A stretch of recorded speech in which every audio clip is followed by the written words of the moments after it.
দিনাজপুরে বিরামপুর উপজেলা স্বাস্থ্য কমপ্লেক্সে জেলা দুর্নীতি দমন কমিশন দুদকের ঝাঁটিকা অভিযান।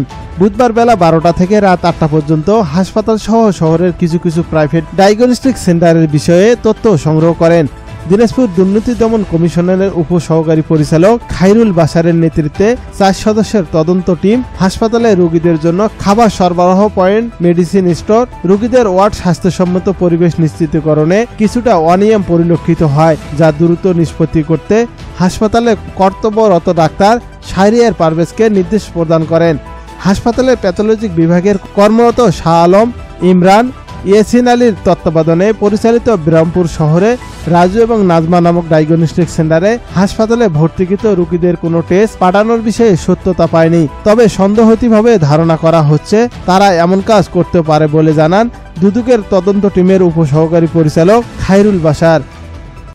নিয়মের অভিযোগ নিয়ে আমরা এখানে এসেছি এনফোর্সমেন্ট অভিযান পরিচালনায়। যে খাবারের পরিস্থিতি, এটা একটা অভিযোগ ছিল, খাবারের নিম্নমান এবং পর্যাপ্ত পরিমাণে খাবার সরবরাহ করা হয় না।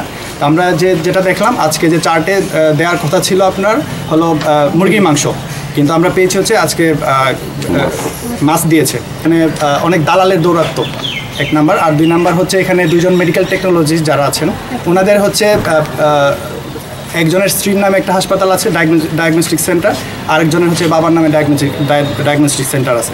তো আমরা ধারণা করতেছি হয়তো এখানে এভাবে রুগী সুপারিশে ওদিকে যাচ্ছে রুগী। হচ্ছে স্পেসিফিক্যালি আমরা আইডেন্টিফাই করতে পারি নাই যে এখান থেকে ওনারা রেফার করেছেন কিনা, কিন্তু আমাদের কাছে মনে হয়েছে এটা কনফ্লিক্ট অফ ইন্টারেস্ট, যেহেতু হচ্ছে ওনারা এখানে রুগীদের সেবা দেওয়ার কথা, টেস্ট এখানে করানোর কথা, কিন্তু ওনাদের যেহেতু নিজেদের হাসপাতাল আছে সেক্ষেত্রে এটা এজুম করা যায় যে হয়তো কিছু রুগী ওখানে রেফার করতে পারেন। আমরা এটা ধারণা করেছি